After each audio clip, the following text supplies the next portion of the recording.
Hey guys, so it's me Alexis. Welcome back to my astrology channel, and today I'm going to be talking about the new moon in Libra, and I'm going to give all of you guys a horoscope and tarot reading. So Aries, if you are an Aries Sun and Rising, this video is going to be for you, so keep on watching. And yeah, before I get started, I just want to let you guys know that I appreciate you guys, watching my videos, commenting on my stuff like that. I really truly appreciate it because it's really fun to actually do these, horoscope and tarot readings, and I only hope that, whatever interpretation I give, it somehow helps you or puts you in peace in some way. Also, if you guys really like my content, you guys can kind of go ahead and subscribe to my channel. If you like this video, give it a thumbs up. So without further ado, let's go ahead and get into the video. So Aries, let me kind of talk about the general celestial portrait for you guys before I kind of talk about how it personally affects you. So the new moon's going to be in Libra, specifically 5 degrees Libra, and on top of that, the transiting Mercury and Venus are going to be square the transiting Pluto. So it's not like quite there, but like I think the tension is appropriately there because the orb is only around like 3-ish degrees or approximately in that area. So I kind of look at that, I'm like, yeah, it's gonna be a little bit tense. And the reason why I bring that up is because Venus is going to be the ruling planet of Libra, and the new moon's in Libra, so I think that tension is going to be connected to this new moon. So with that being said, Libra is the sign of relationships, outside connections, socializations. If Venus is the planet of connections, Libra is ruled by Venus because Libra expresses that connection in external ways, so like talking, relationships, socializing, justice, fairness, all of that. And I think this new moon is going to be really important in terms of establishing fairness, making sure things are equal, not just for the other person but for everybody, and really knowing the mechanism of give or take, because Libra is represented by the scales, and you got to make sure that both sides are equal. So yeah, Aries, for you specifically, this new moon is going to be really important for relationships, and I also think that it's a really great time to kind of initiate some new rules or some new grounds when it comes to your relationships, whether it's platonic or romantic, because this new moon is happening in your 7th house, and whenever I think of the 7th house, I think of one-on-one relationships, and you can talk to anybody one-on-one, whether it be your girlfriend, boyfriend, your mom, your dad, your sister, brother, stuff like that. So Aries, this is going to be really important for you when it comes to like how you talk to people and how you kind of handle being fair to yourself and to the other person.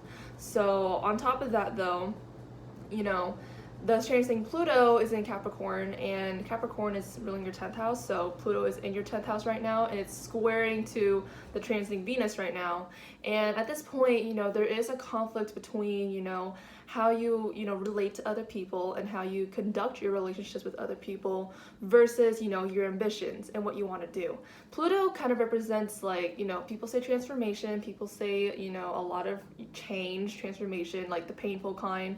And I would say, I think the best word to kind of, describe Pluto is like an upheaval, for better or worse. I think of like people flipping tables whenever it comes to Pluto, because like everything's changing like so fast, so sudden, and at the moment you're just kind of like, oh my god, I have no choice but to accept this. Like it's here. I can't do anything about it. So with that square between the transiting Venus and Pluto, I feel like, oh, and Mercury too, I feel like this may be a time for you to kind of, if you've been wanting to flip the table on somebody for a while now, this may be a good time to do it. But, since this whole thing is in Libra, remember to be fair, remember to be kind, remember to be, considerate of other people, but be considerate of yourself too, which you are very good at, Aries.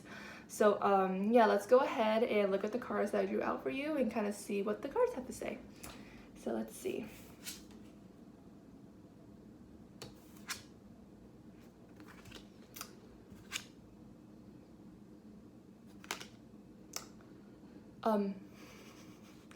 Okay, so Aries, we're gonna have a talk.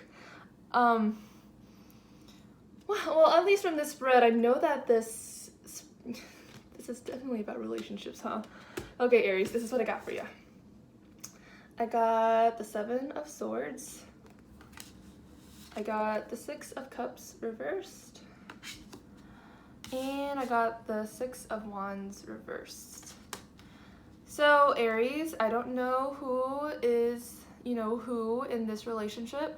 I don't know if you're the jerk. I have the inclination that you're not a jerk in this relationship. I feel like maybe you're the one that's getting screwed over, but from the looks of this, I have the inclination that you're unwilling to let a certain relationship go because you just have way too many memories with this person.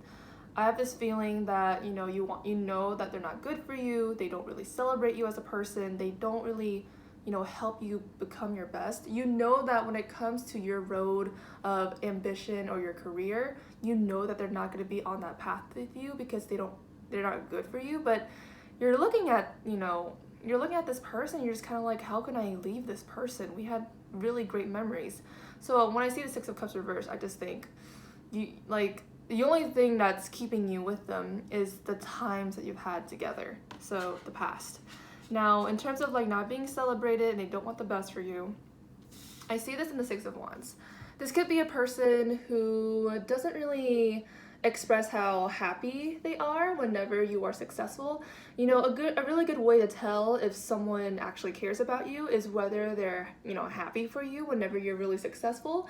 Because, people who really do care about you will be happy for you whenever you do well in life. And then there's going to be some people who are kind of jealous of you and they don't want the best for you.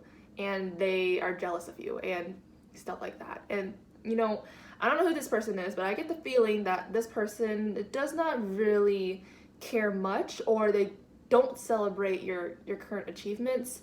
And that's a red flag because, if they are not happy whenever you're happy,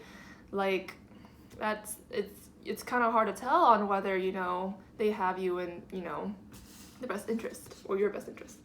And I got the Seven of Swords, and I feel like this could apply to both you and maybe the person in question, but whoever this person is, I kind of get two messages from this.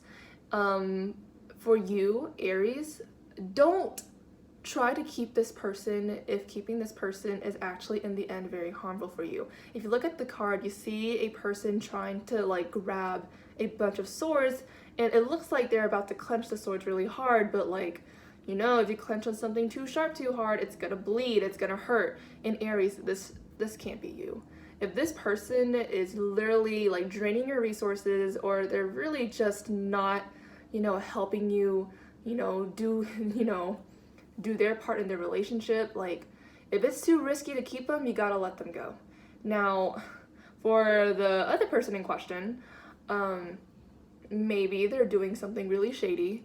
Maybe when I think of the Seven of Swords, I think of a person who's trying to do something really risky, and not only risky, but also very corrupted. And for this person here, this person in question, maybe they're doing something that's not really, transparent. I'm inclined to say so because of the reverse Six of Wands. Maybe they actually are conspiring against you, or they just don't want the best for you, and they're working to make sure that the best doesn't happen for you. In Aries, you always want the best for yourself, but not everybody does for you, and it's really sad when these people pose as people who care for you, and maybe at some point that they did, but people do change.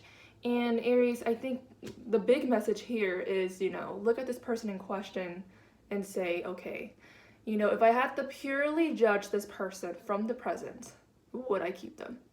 Because as of right now, I think you're trying to judge them from all frames of reference, like judging their past selves and how they were in the past, and then them now, and then what they could be in the future. I think you just have to see people as they are right now and think, okay, do they actually care about me? Do they want the best for me? And can I keep this person, even if they did? And I think these are some questions that you gotta ask yourself, Aries. And again, this is really good for the new moon in Libra, because, in your relationships, you have to be fair, not only to yourself, but, to other people. And it takes two people to be fair. And Aries, I know you like to do all of the work. You like to, be independent and, do everything yourself. But, relationships are those things where it's not a DIY kind of thing. It requires another party to do well. So, Aries, I hope that this message resonates with you. I kind of got a little scared reading these cards because it's oh my god. So, yeah. I hope you guys have a great full moon, and yeah, I will see you guys next week or whenever I post another video. See you guys.